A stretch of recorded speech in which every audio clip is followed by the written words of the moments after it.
بازارێکی جەنجاڵ هەمووان سەرقاڵن بە مامەڵەیەکەوە کە پێی دەگوترێت مامەڵەی هەوایی. تەلەفۆنەکەی دەستیان گرنگترین ئامرازە تا بەهۆیەوە لە چەند دەقیقەیەکدا بەدەیان $1000 بە تمەنی ئێرانی ئاڵوگۆڕ بکەن. وەک دەوترێت ئەو نە سەرقاڵن بەس خۆیان دەتوانن لە خۆیان تێبگەن.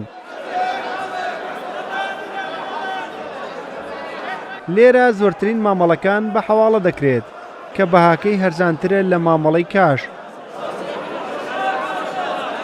تۆ لێرە دۆلارەکە دەی لە ئێران تمەنەکە وەرەگری خەڵکێک لەوێ پارەی هەیە بە مەسەڵەن هی مۆبایلە هی مەوادی ترە یا بەعەکسەوە لێرە پێویستیان بە تمەنە نەفەرێکی تر مەسەڵەن مەوادی کڕیوە لە ئێران شتێکی کڕیوە ئاستی کڕیوە چیمەنتۆی کڕیوە لە ڕێی پێی ئەوترێ حەواڵەکردن یعنی نردنی پارە لە ڕێی ئەو سەرافانەی کە لە سلێمانیا بوونیان هەیە و ئەو سەرافانەش کە لە ئێران و بوونیان هەیە بەعەکسەوە ئەمان وەرێگرن و ئەیدەنوانێ جێبەجێکرێت کاری ئەو خەڵکە لە ڕێی ئەو سەرافانە یە و بازرگانانی کە هەن.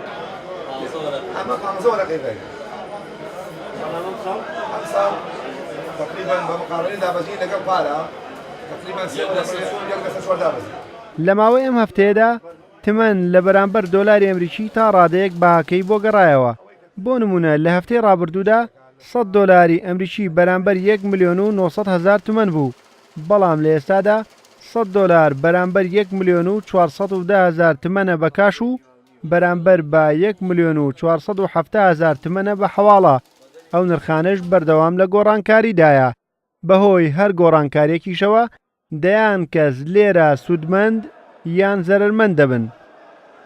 جاران لە ڕۆژێکا لە هەفتەیەکە کەم و زیادی ئەکرد، ئێستا بە سەعات لە بڵێن بۆ نمونە ئەگەر 100 وەرەقە یعنی $1 ئەگەر جاران فەرقی کردایە $100 فەرق کرد، ئێستا لە ئەو سەعاتە بۆی هەیە $150 فەرق بکات. لە ماوەی دەمانگی ڕابردوودا بەهۆی جێبەجێکردنی سزاکانی ئەمریکا بەسەر ئێراندا تمەنی ئێرانی بە ڕێژەی زیاتر لە 180 بەهاکەی لەدەستداوە. ئەوەش بووە هۆکارێک کە لە هەرێمی کوردستاندا سەدان کەس کە بازرگانی بەو دراوەوە دەکەن مایە پوش بوون و ڕوبەڕووی دەیان گرفتی کۆمەڵایەتی بوونەوە.